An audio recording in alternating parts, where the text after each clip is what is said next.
નમસ્તે વિદ્યાર્થી મિત્રો, સ્વાગત છે તમારું આજના વિડીયોમાં। વિદ્યાર્થી મિત્રો, પોલીસ કોન્સ્ટેબલના ફોર્મ ભરાવાની શરૂઆત થઈ ગઈ છે। તેના વિશે આજે આપણે વિડીયો બનાવી છે, થોડીક વાત કરવાની છે કે ફોર્મ ભરવાની કઈ કઈ ધ્યાન રાખીશું અને ફોર્મ ભરતી વખતે કેટલા રૂપિયા ભરવાના છે, કેટલી ફીસ ભરવાની છે। ઓજાસ વેબસાઇટ ઉપર આપણે પ્રૂફ સાથે વિડીયો બનાવીએ છીએ। તો વિડીયોની શરૂઆત કરતાં પહેલાં જો તમે મારી યુટ્યુબ ચેનલ ઉપર નવા હોય તો યુટ્યુબ ચેનલને સૌથી પહેલાં તો સબસ્ક્રાઈબ કરી દો અને વિડીયો પસંદ આવે તો વિડીયોને લાઇક કરી દેજો। તો વિદ્યાર્થી મિત્રો, જી હા, પોલીસ કોન્સ્ટેબલ અને પીએસઆઈના ફોર્મ ભરવાની શરૂઆત થઈ ગઈ છે।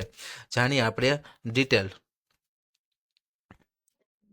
વિદ્યાર્થી મિત્રો, સૌ પ્રથમ આપણે ગૂગલમાં જઈને ક્રોમમાં જઈને ઓજાસ સર્ચ કરવાનું છે। ઓજાસ જેવું સર્ચ કરશો એટલે officially online job application system ઓજાસની વેબસાઇટ ખુલશે। તેના ઉપર આપણે ક્લિક કરી દેશું।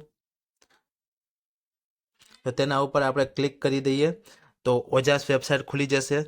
ત્યાં આપણે જોઈ શકીએ છીએ એલઆરડી અને પીએસઆઈના ફોર્મ। તો વિદ્યાર્થી મિત્રો, આપણે જોયું, આપણે પ્રૂફ સાથે વિડીયો બનાવીએ છીએ।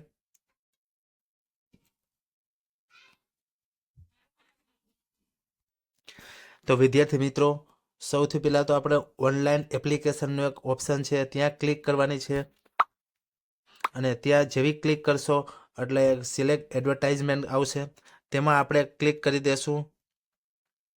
તો તમે જોઈ શકો છો સેકન્ડ નંબરની વેબસાઇટ છે જે GPRB Gujarat police recruitment board. તો ફોર્મ ભરાવાની શરૂઆત થઈ ગઈ છે વિદ્યાર્થી મિત્રો, ફોર્મ ભરી દેજો સૌથી પહેલાં જ। તો તેમાં આપણે ક્લિક કરીશું।